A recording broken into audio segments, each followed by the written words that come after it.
New at noon, Montana's first death tied to vaping has just been reported. The person, whose name and city of residence are not being released at this time, was in their late teens and had a history of vaping. The case has been under investigation, and authorities officially tied the death to vaping and e-cigarette use on Tuesday. This brings the total number of confirmed pulmonary illness cases in Montana to 3, including the death, and there are additional cases currently under review.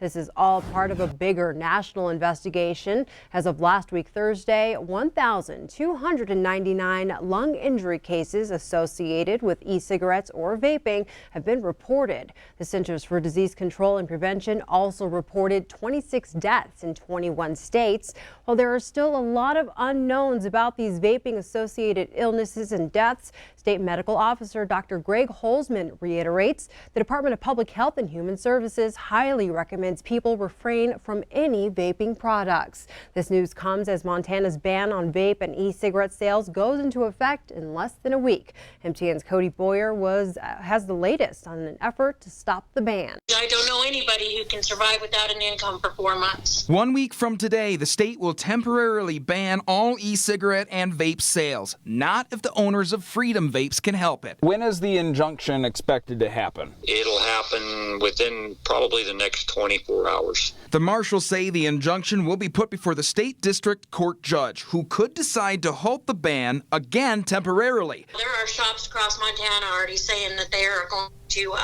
just go ahead and close up. Montana's going to be a big fat loser in this. According to the marshals, this injunction includes around 20 other vape shops across the state.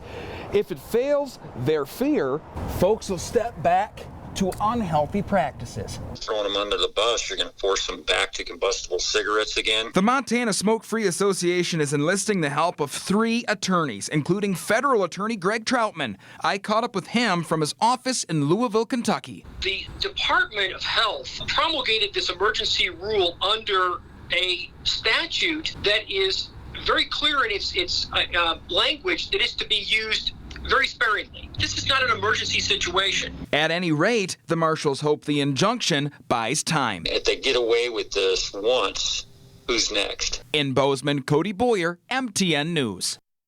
And now from Helena, we have the